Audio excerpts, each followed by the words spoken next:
U.S. Supreme Court and emergency abortion, trial of Wall Street reporter in Russia, increasing political divide between Christian communities.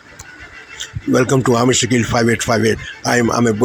Following are the news which have been reported by American, European, Asian, African, Australian channels and AFP, AP and Reuters news agencies. I am thankful to all new international news resources. Now the headlines. Coup attempt in Bolivia, South America. Israeli defense minister and American weapons. Israeli bombing killed 13 in Jabalia refugee camp, Gaza. Assange in Australia. Kenya cancelled finance bill which triggered riots yesterday. U.S. Supreme Court sided with Biden in social media case. Floodwaters are receding in Midwest and Central Plains in America. Ban on commercial fishing is lifted in Canada. House exploded in Winnipeg, Canada. American presidential debate for election 2024 soon. Euro football 2024. On Wall Street, Dow Jones Industrial, Nasdaq, S&P 500 all went up. Now watch the channels. Must be trusted 40 years ago, whether it be banks or like you. Thank you. Welcome to the News Hour. The U.S. Supreme Court handed down two opinions today, but has left some of the most politically fraught cases for the final few days of its term. One of those left undecided for now is focused on abortion and the future of a strict ban in Idaho. We may have clues about how the justices will decide the case after a document was mistakenly posted to the court website before being removed. The copy of the yet-to-be-finalized opinion suggests a 6-3 decision that would allow hospitals in the state to perform abortions to protect the life of the patient. But it also leaves the heart of the case unresolved, as the court appears poised to say the plaintiffs lack standing. John Yang is here now to explain how the mistake happened and what it could mean for the court. So, John, let's start with that. A document is posted briefly on the website and then removed. What do we know about what happened? Well, unlike the case that overturned Roe versus Wade 2 years ago, this does not appear to be a leak. It appears to be a case of what they call fat thumbs. Patricia McCabe, the court spokesperson, issued a... We start the day's other headlines with an unfolding situation in Bolivia, where the president says the country is facing an attempted coup. Armored vehicles have rammed the doors of the government palace in the city of La Paz. Tanks could be seen entering the city's main square, and armed military police with riot shields marched the streets. President Luis Arce took to social media, posting a video of himself, flanked by his ministers, to call for, in his words, democracy to be respected. Bolivia has seen posts in recent months over the nation's recent economic decline. Israeli Defense Minister Yoav Gallant his comments came as he wrapped up a visit to Washington. Last week, Israel's prime minister frustrated allies after saying the Biden administration had been withholding arms shipments for months. U.S. officials said they'd only held back one. Netanyahu also says committed to a U.S.-backed ceasefire deal after giving mixed messages about his stance. And today, Gallant affirmed that Israel fully supports it. We stand firmly behind the president's bill, which Israel has accepted, and now Hamas must accept or bear the consequences. We are committed to bringing the hostages home, with no exception. On the ground in northern Gaza, ambulances arrived today at the site of an Israeli airstrike on the Jabalia refugee camp. A hospital official says at least 13 people were killed in the attack. WikiLeaks founder Julian Assange is back in his home country of Australia. He arrived hours after pleading guilty to obtaining and publishing U.S. military secrets. Assange embraced his wife Stella, who had long fought for his release. His return closes out a 14-year legal battle, which included 5 years in a British prison. The White House said today it was not involved in the deal that led to his release. Today, the U.S. Supreme Court sided with the Biden administration over its ability to communicate with social media platforms. In a 6-3 ruling, the justices rejected a challenge from 2 Republican states that would have prevented officials from contacting companies to remove posts seen to contain misinformation. The White House welcomed the ruling, saying it helps the Biden administration continue our important work with technology companies to protect the safety and security of the American people. Devastation across the Midwest and Central Plains has come into clearer focus tonight as floodwaters start to recede. The flood left behind collapsed streets and houses washed clear off their foundations. A house that we showed you yesterday, teetering on the edge of an eroding riverbank in Minnesota, fell into the rushing river overnight. The family had been evacuated beforehand. Parts of Nebraska, Iowa, South Dakota, and Minnesota have been swamped by torrential rain. Up to 18 inches of rain fell in some areas, hundreds of people were rescued, and at least 2 people died after driving in flooded areas. Kenya's president said today he will not sign a controversial finance bill after protesters stormed the country's parliament yesterday. A human rights group says at least 22 people were killed in the violence. Today, soldiers and police patrolled the streets of Nairobi as workers cleaned up debris left behind. The unrest started as lawmakers passed a bill that would have raised taxes to pay off the country's debt. Critics argued it would have added further pain to Kenyans already living in poverty. In a televised address, President William Ruto acknowledged that the bill caused, quote, widespread dissatisfaction, and he called for national unity. And I am therefore proposing that because we have gotten rid of the Finance Bill 2024, it is necessary for us to have a conversation as a nation going forward. The White House has condemned the violence and urged the Kenyan government today to, quote, respect the rights of all its citizens.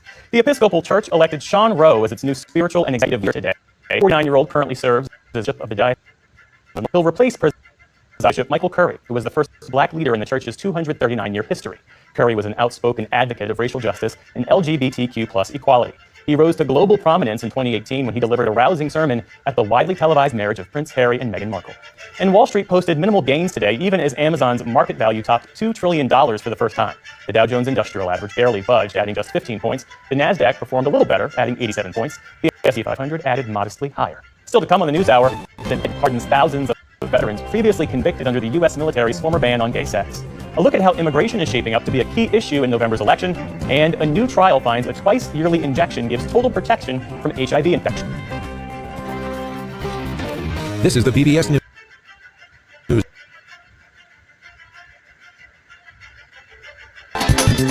Welcome to Democracy Now!, democracynow.org, the War and Peace Report. I'm Amy Goodman. WikiLeaks founder Julian Assange has returned to his home country of Australia, a free man, following a plea agreement with the U.S. government. Assange landed in the Australian capital, Canberra, today to cheers from supporters. His arrival caps a more than 12-year legal ordeal after Assange published classified documents detailing U.S. war crimes in Iraq and Afghanistan, and people from Canberra to New York after headlines. In Gaza, an Israeli airstrike on a residential building in Beit Lahia has killed at least 15 people, with others feared trapped under the rubble. Dozens more were injured in the assault. Elsewhere, more than a dozen Palestinians were rescued with injuries after an Israeli assault on Gaza City's Daraj neighborhood. Meanwhile, a new report by a UN partner agency finds 500,000 people in the Gaza Strip face catastrophic levels of acute food insecurity, putting them at risk of severe malnutrition and death. The report found nearly all of Gaza's 2.3 million people are experiencing acute hunger. Maximo Terreiro is chief economist at the UN's Food and Agriculture Organization. The latest data show that on a regular basis, more than half of the population does not have any food to eat in the house. Journalists that the Committee to Protect Journalists has ever recorded. In Kenya, at least 22 people have been killed and dozens more injured as nationwide protests against a highly unpopular tax hike. Kenyan lawmakers approved the bill Tuesday as police fired live rounds, rubber bullets, and tear gas at thousands of protesters who stormed Kenya's parliament in Nairobi, angered by the measure, which would skyrocket the cost of goods and services in Kenya to help pay off billions in foreign debt, including to the International Monetary Fund and World Bank. Demonstrations also continued in other parts of Kenya. These are protesters in the coastal city of Mombasa. The taxes are so high. We are being taxed our salary, and any other thing that you are going to buy with the little that you are remaining with is all. Yesterday by Kenyan police. This comes as 400 Kenyan soldiers arrived in Haiti Tuesday. It's the first contingent of U.S.-backed troops sent to combat worsening gang violence in Haiti. Many Haitians have opposed the mission, saying past international interventions have contributed to political destabilization and humanitarian crises in Haiti.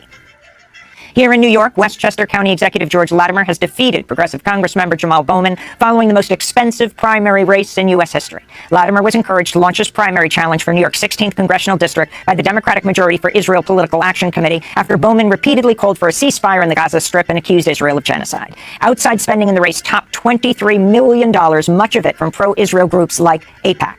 Other supporters of Latimer included Onward Together, Hillary Clinton's PAC, and Nelson Peltz, a Republican billionaire who's backing Donald Trump for the presidency. Jamal Bowman spoke to supporters after his primary defeat Tuesday night. This movement has always been about justice. It has always been about humanity. It has always been about equality. And it has always been about our collective liberation.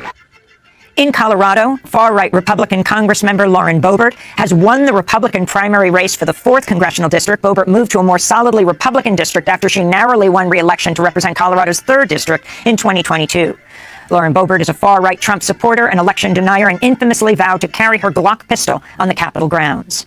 The International Criminal Court has issued arrest warrants for 2 Russian officials accused of orchestrating missile strikes on Ukrainian electric power plants, which is a war crime. The ICC warrants against former Defense Minister Sergei Shoigu and military general Valery Gerasimov were welcomed by U.S. officials. Neither Russia nor Ukraine nor the United States is a party to the Rome Statute, which established the ICC. The Biden administration's attempted to discredit the court's jurisdiction as it's seeking arrest warrants for Israeli Prime Minister Benjamin Netanyahu and Defense Minister Yoav Gallant for possible war crimes committed in Gaza. Gallant met with Secretary of State Antony Blinken in Washington, D.C. this week and posed for photos together.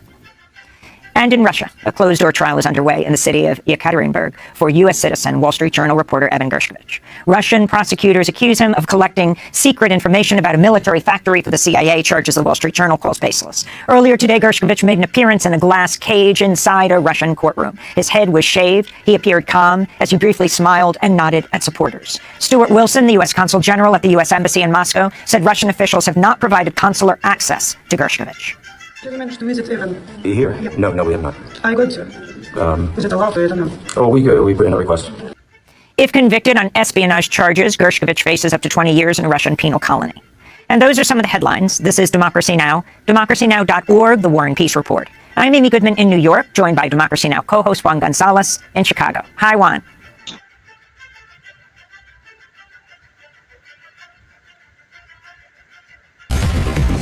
Hey, good evening. When it comes to that big debate, we are in the final stretch as millions of Americans are set to watch the two candidates vying to become president make their case to the American people. President Biden and former President Trump using their last few hours ahead of the debate to prepare in really vastly different ways. President Biden hunkering down at Camp David in mock debate prep, while Trump is taking a more casual approach, mixing private policy sessions with campaign appearances. And though the two have come face to face before, the country is in a much different place than it was just 4 years ago, with new problems facing everyday Americans. So the question is, will voters watch? Top story asking several people tonight about what they think ahead of the debate. This is like watching a rerun of a bad television series that you know how it ends. Well, in this case, I think Biden will win in terms of the debate. I think that the very, very interesting thing about this debate is that we've seen them both as presidents, so they own have their own records, not just talk. And this new Atlanta Journal-Constitution poll showing Trump leading Biden by 5 points in Georgia. Will this debate further tighten the race? The polls consistently showed the race is incredibly close. New video of outside that debate stage as CNN releases their set of rules, including microphones muted except when it is a candidate's turn to speak, no live audience, and one of the biggest notes is that the network will not fact-check in real time, adding it's not the moderator's role to participate in the debate. They are there to facilitate it. We have a lot to get to tonight, but we want to start tonight with NBC's Gabe Gutierrez, live in Atlanta. Tonight, the stage is set. President Biden at Camp David, out of the public eye for nearly a week, huddling with advisors and holding mock debates. Former President Trump back at Mar-a-Lago doing more informal prep. Today calling into a campaign event with black businessmen. Inflation is a disaster. It's killing the black community, and it's killing the country. Tomorrow's face-off will be their first since heated clashes in 2020. On this Wednesday night, go fish. Why a decades-long ban on commercial cod fishing off Newfoundland and Labrador is being lifted. My reaction is there's going to be some fat cod out there. What it means for a province built on fishing and the politics at play. Take a look at this. A house in Winnipeg explodes, the blast leaving a neighborhood in shock. Ferocious floods in the U.S. Midwest. Why things are expected to get worse. And retracing his steps. This trip is actually going against the current. Honoring the journey of an Indigenous hero. Global National with Donna Friesen. Good evening and thanks for joining us. There's a big development about an industry that's woven into the heritage and culture of part of this country. The commercial cod fishery in Newfoundland and Labrador is opening again in a limited way after 32 years. It's impossible to overstate what a blow the 1992 shutdown of commercial cod fishing was. Eric Sorensen, Global News, Toronto. There is cautious optimism about a wildfire that's threatening the town of Churchill Falls in Labrador. It's raining today and Premier Andrew Furey says that is providing some relief. The weather conditions are favorable such that the wind pattern in particular should keep it away from the town. That combined with, thank God, some rain. Yesterday remaining, the town of Wabush is still in the dark. In Winnipeg, crews are working to put out a fire after what's being described as a catastrophic explosion of a home. Firefighters say this house was destroyed when they arrived on the scene this morning. It's not known what happened or if anyone was home at the time. There are no reports of anyone in neighboring houses getting hurt. But some will not be going home tonight. Their homes are significantly damaged. There's an update on that tragic collision between a bus and a semi-trailer truck in Manitoba last year. The Crown and the RCMP said today no charges will be laid against the driver of the bus. 17 seniors on board that minibus were killed. It drove into the path of the truck. It's believed blind spots on the bus prevented the driver from seeing the truck. The 62-year-old bus driver survived but suffered a traumatic brain injury, can't recall the incident, and his condition is not expected to improve. I need to say this was a very tragic collision, and it happened because of a choice made by the bus driver. MP who interviewed witnesses and reviewed dashcam video from the truck say the truck driver had the right of way. The decision not to pursue charges was shared with the victims' families during a meeting in Dauphin on Tuesday. It looks like a strike could be back on at WestJet. Talks between the airline and its aircraft mechanics have broken down again. The airline mechanics could walk off the job as early as Friday. Last week, the union called off a strike after both sides agreed to return to the negotiations. Tonight, the major mix-up at the Supreme Court revealing how it may rule in a high-stakes abortion case. The court acknowledging it inadvertently uploaded a document that reportedly shows it will allow emergency abortions in Idaho, despite the state's strict law. What the court says happened, all after the Dobbs decision leaked 2 years ago. Also tonight, the final countdown to the first 2024 presidential debate. President Biden doing mock debates at Camp David. Former President Trump with advisors at Mar-a-Lago. Severe storms moving east, 71 million on alert after catastrophic floods in the Midwest. In Minnesota, a home collapsing near an overflowing dam. The courtroom surprised. The suspect accused in a deadly July 4th parade mass shooting, rejecting his plea deal, with tears and anger from families. The new images of American journalist Evan Gershkovich in Russia as he goes on trial in secret on spying charges. News on Matthew Perry. Could investigators bring federal charges in his death? My conversation here in Aspen with OpenAI CEO Sam Altman. I asked him about those alarming deepfake images. What is the industry doing to draw the line? And 1 month to Paris, landmarks transform. But for Olympic swimmers, will this famed river be ready in time? This is NBC Nightly News with Lester Holt, reporting tonight.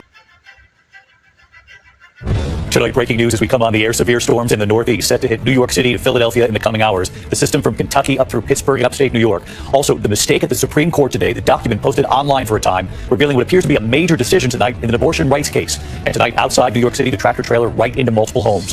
First, nearly 80 million Americans under severe weather threats from Colorado to New York State. Dangerous thunderstorms, damaging winds coming tonight. Major cities from Washington, D.C. up through Philly, New York City to Boston. All in the coming hours, and Ginger Z is standing by to time this out. Also tonight, that Supreme Court mistake, posting a document online for a time, appearing to reveal the justice's new decision in a major abortion rights case involving women whose health is at risk and who are in need of an abortion in the ER. What the justices appear to have decided. Terry Moran standing by at the court. The presidential debate tomorrow night will air it right here live on ABC. President Biden and Donald Trump set to take the CNN stage in Atlanta. And the new poll just out tonight and what it shows who has the slight lead going into this. Tonight, will there be charges in the death of Matthew Perry? This evening, senior law enforcement sources and what they're now telling ABC News. In Russia tonight, American journalist Evan Gershkovich on trial for espionage. The U.S. calling it a sham trial. The Wall Street Journal reporter appearing before cameras for just minutes today. His head shaved in a glass cage. The first American journalist put on trial in Russia since the Cold War. Tonight, no verdict yet in the Boston trial making national news. The woman accused of killing her boyfriend, a Boston police officer, with her SUV. The defendant claims she never hit him, that it was all a police cover-up. And the tense moment in that courtroom today. Outside New York City tonight, the images coming in at this hour, a tractor trailer crashing into at least 2 homes. What we've now learned about the driver. Tonight, the special delivery soon on its way from China. 2 giant pandas and where they're now headed. And we remember a veteran actor from The Bodyguard to Night at the Museum to The Sopranos. From ABC News.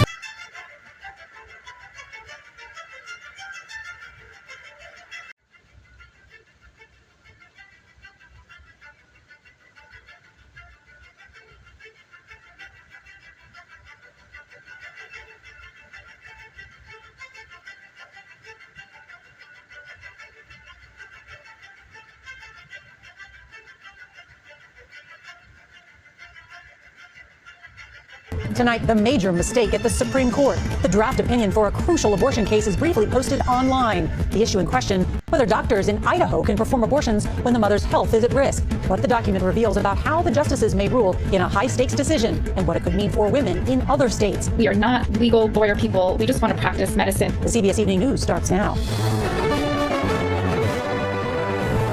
The stunning Vancouver's mayor is under fire for turning a boardroom at City Hall into a personal gym fit with a Peloton bike and chin-up bar. Opposition councillors think there are better uses for the space and want to know why Ken Sim needs his own gym. But as CTV's Isabella Zaffarisi reports, the mayor is definitely not backpedaling.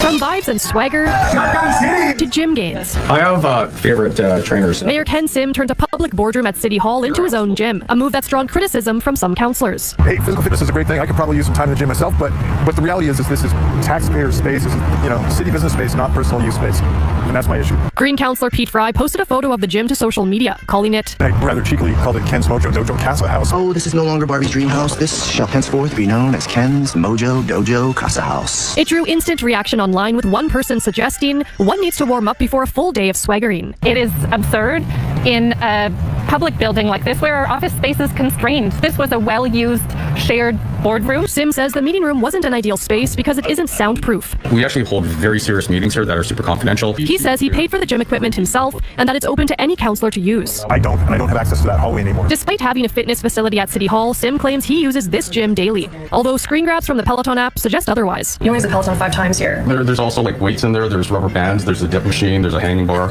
So some of those hits were 2 hour hits. The mayor is adamant the gym wasn't done in secret and chalks the whole thing up to playing politics. And they like to, make stories out of things that are small, and we're focused on building a great city. Voters will have to decide if they're into that kind of energy. Isabella Zavarisi, CTV News, Vancouver.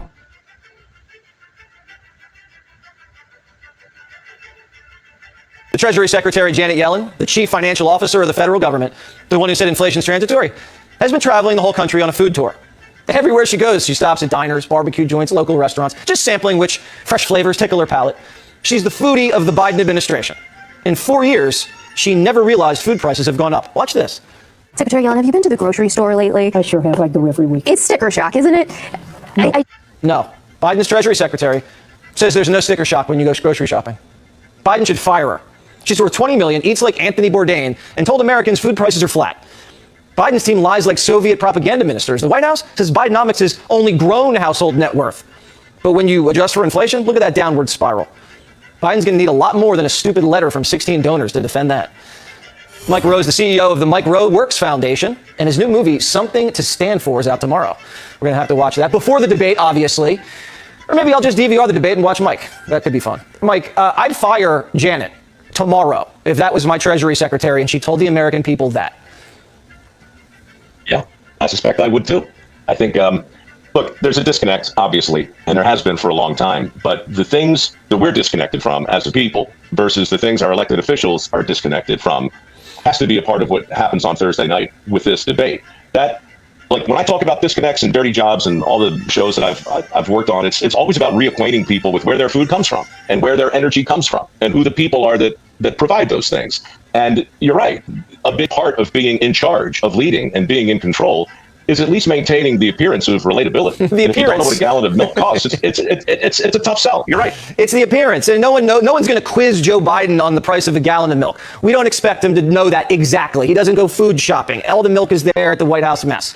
But we'd like him to maybe do an event at a grocery store, or maybe go to a bodega, or maybe just at least go to a cheesesteak joint. He hasn't been there since 2012, Ro. He's in Pennsylvania every other week. He hasn't been to a cheesesteak joint in almost 14 years. What does that say? Do we really? Look, it's good entertainment. It's bread and circus. And we get it. He eats ice cream. Sometimes he falls off a bike.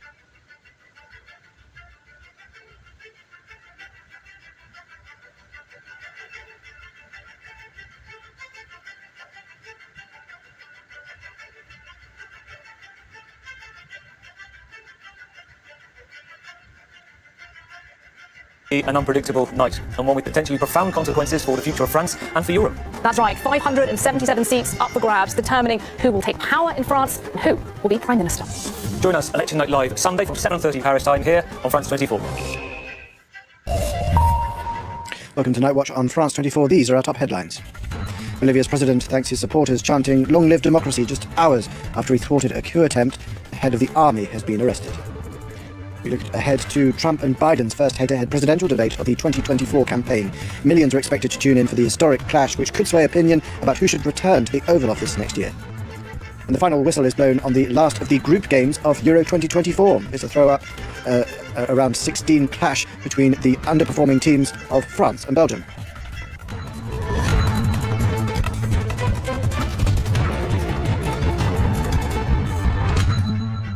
Thanks for joining us here on Night Watch on France 24. I'm Alexander Rorcott. And we begin in Bolivia, where an attempted military coup has ended in failure. Bolivian television showed tanks and soldiers storming the presidential palace, but later withdrawing after the president reportedly confronted the head of the army, Juan José Zúñiga, and he's now been arrested. Other army leaders have also been replaced.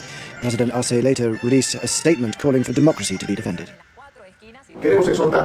We want to urge everyone to defend democracy, and here we are standing firm in Casa Grande with the entire cabinet, with our social organizations. Well, a little earlier we were joined from La Paz by the Bolivian journalist Madeline Aguilar with this analysis. The situation has changed rapidly recently because the president installed a new military command.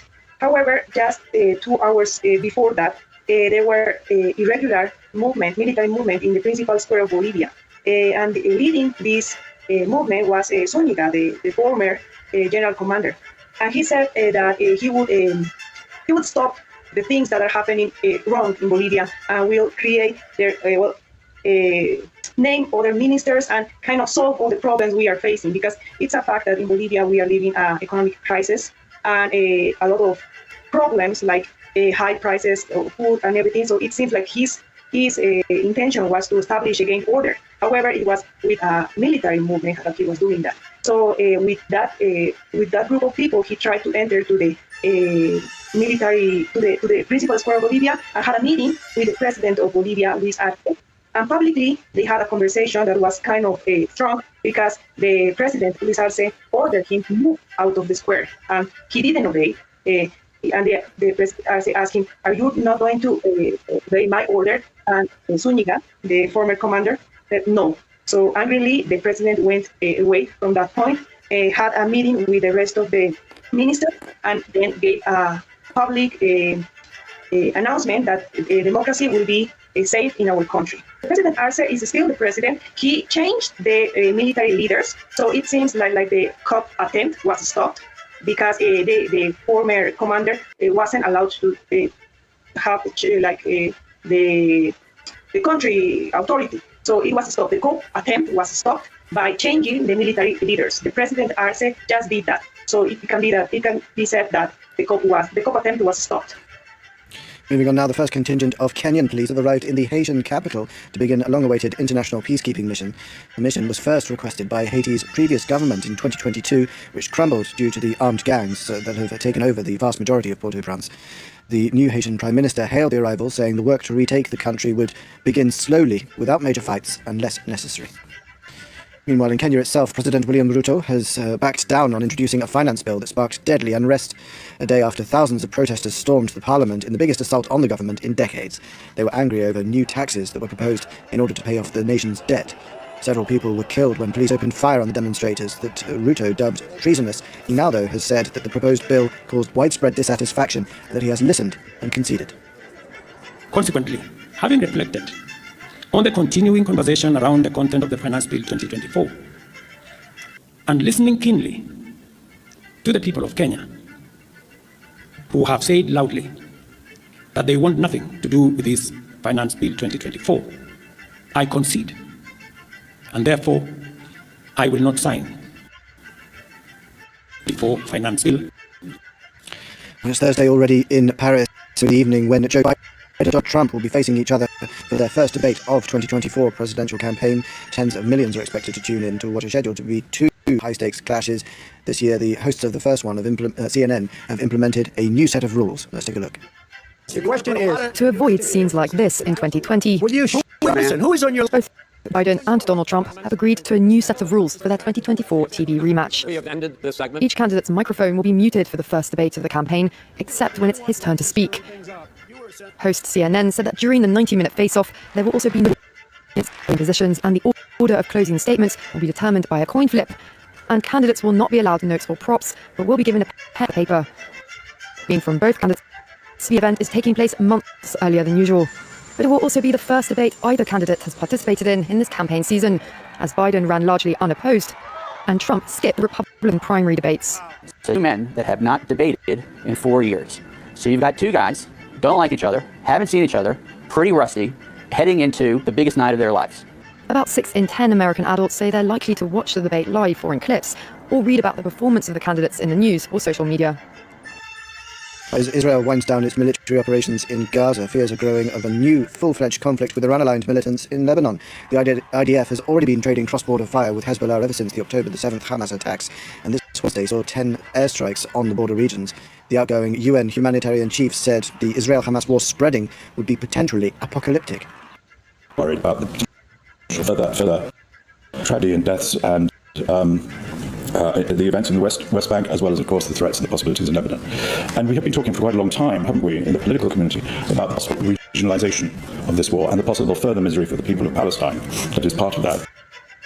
Meanwhile, with Palestinians in Gaza on the brink of famine, almost 9 months of war, US only 1,000 tons of humanitarian aid has been distributed of the 7,000 shipped from Cyprus to the enclave so far.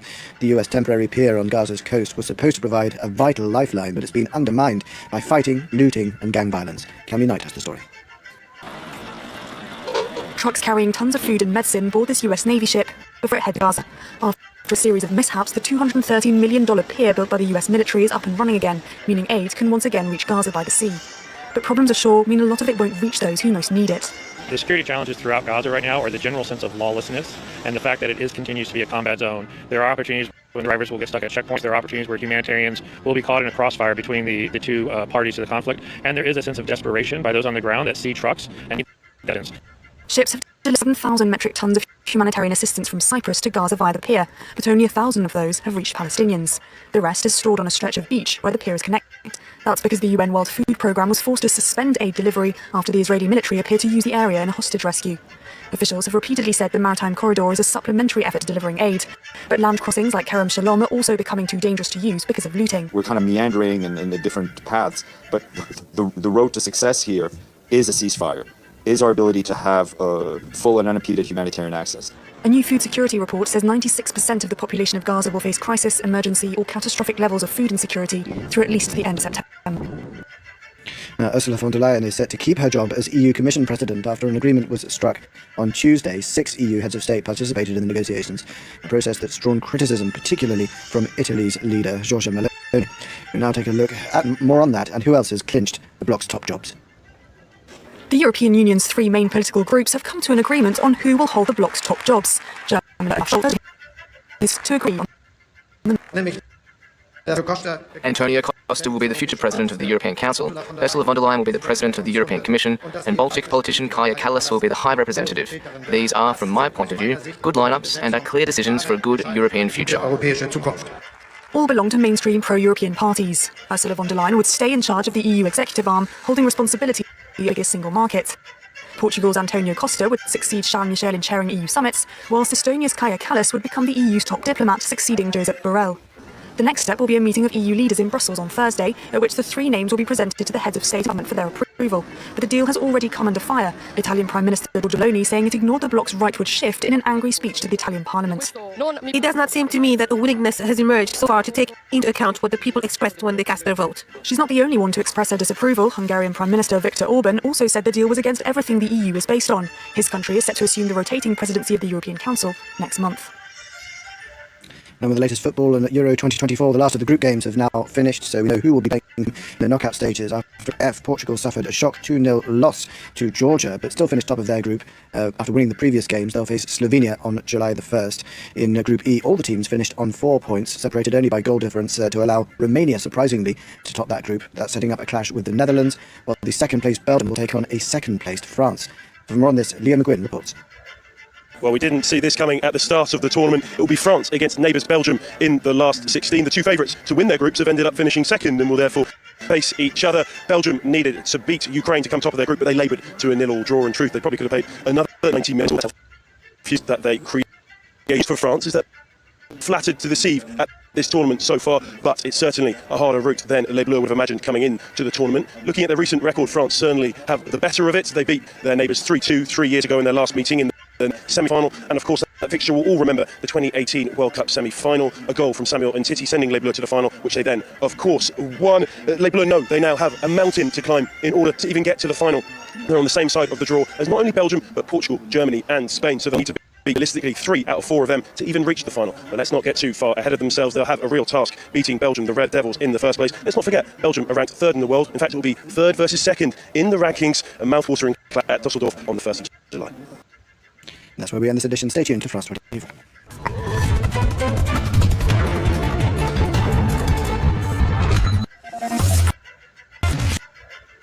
And on home soil, Julian Assange, his first day back in Australia after more than a decade. Julian plans to in the open every day. He plans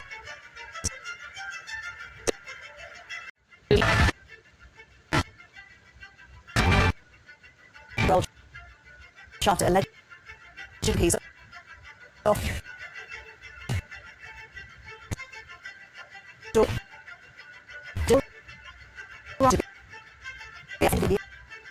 Yeah.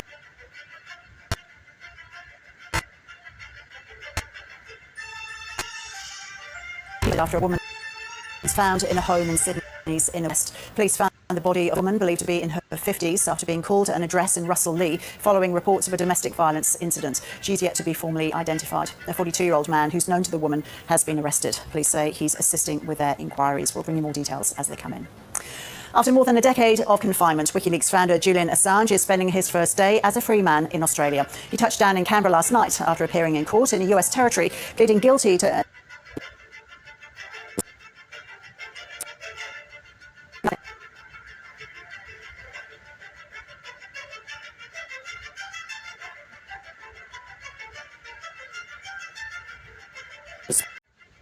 speeches, lawyers and members Stella Assange, who made her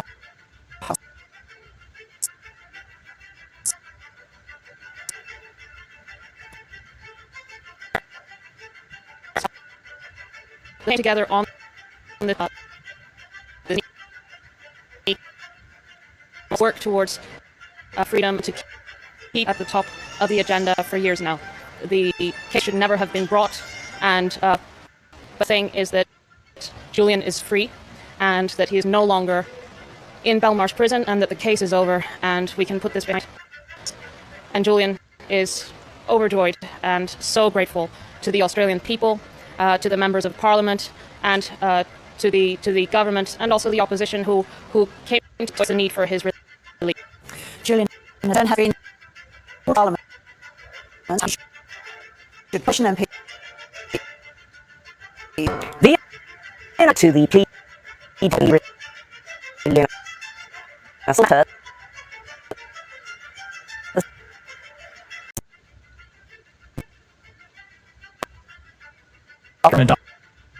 did so without names. They just threw them out there for the world to see. And so the documents they published gave identified of individuals who with the State Department that did top leaders, human rights activists around the world, whose positions were put because of their public ability of America to build relationships, frank conversations with them.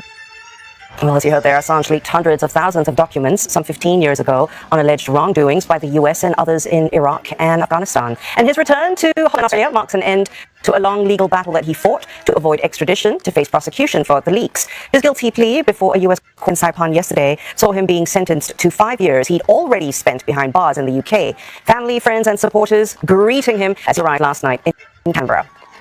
To see Julian Assange, as this is his first time coming back to Australia for a while, to say the least. I'm very excited. It's very good he's a free man now. He didn't really do anything wrong. He was, hounded for being a journalist. So I think to show support and make sure that when he got off the plane, he saw people were behind him and he had support. I think it was important that a small group of people here and actually greeted him when he came off the plane. But Assange didn't appear at a WikiLeaks media conference last night. His wife, though, was there, saying it's too soon to tell what her husband plans to do next. His lawyer called his release a win for Assange. Julian, our Prime Minister, stood the United States and demanded the return of an Australian citizen. And that Julian came home today is the product of 14 long years of legal battles, political advocacy, and ongoing campaigning, not just by us, but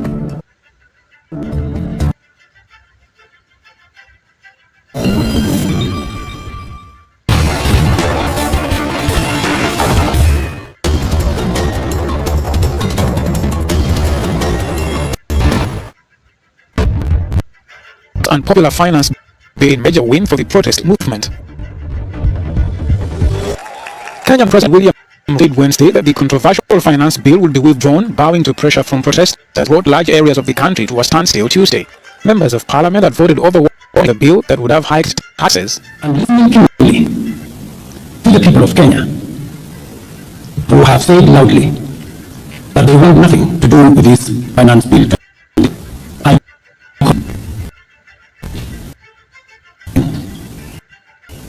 The 2020 finance bill, and it shall subsequently be withdrawn, and I have agreed with these members that our collective.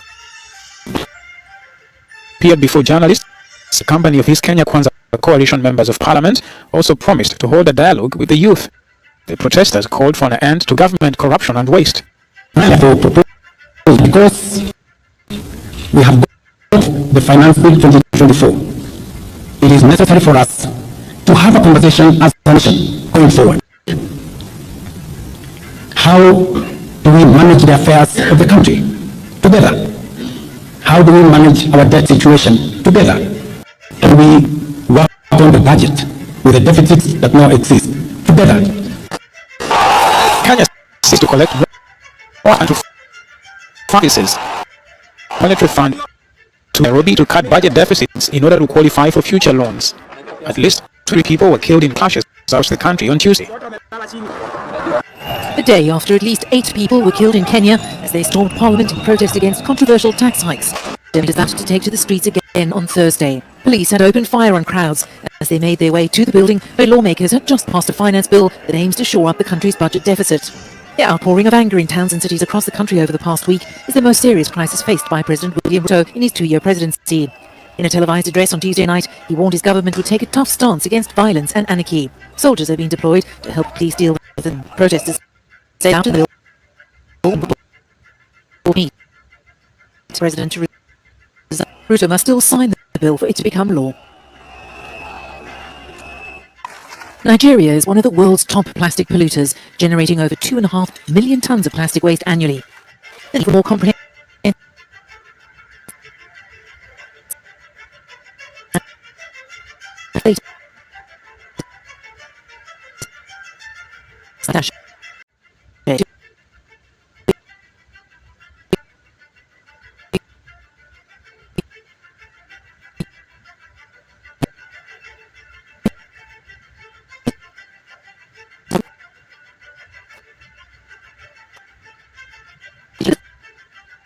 benefits the ban is criticism Nigeria, which is hugely dependent on plastics.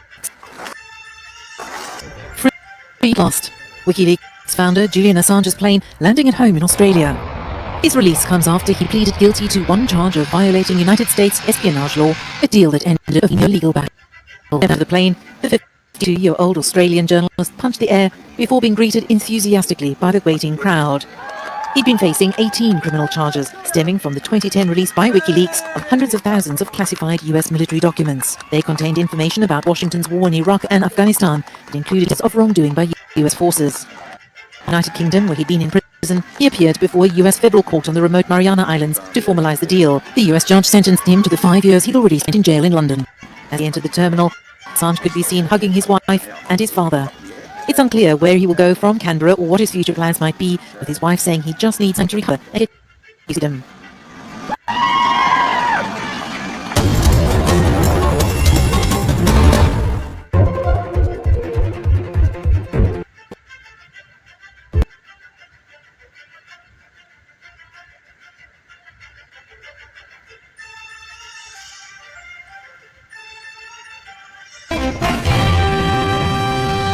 Good evening, I'm Amna Nawaz. And I'm Jeff Bennett. On the NewsHour tonight, the U.S. Supreme Court mistakenly posts a draft opinion, signaling it may soon rule emergency abortions in Idaho are legal for now. As the trial of Wall Street Journal reporter Evan Gershkovich begins, we take a look at what his detention says about Russia today. And Judy Woodruff reports on the growing political divide within some Christian communities as religious affiliation declines. If you look at data and trust in institutions, we don't trust anything today. Thank you for watching and privilege of your time. This is Amir Shakil 5858. I am Amir Goodman. Have a good life.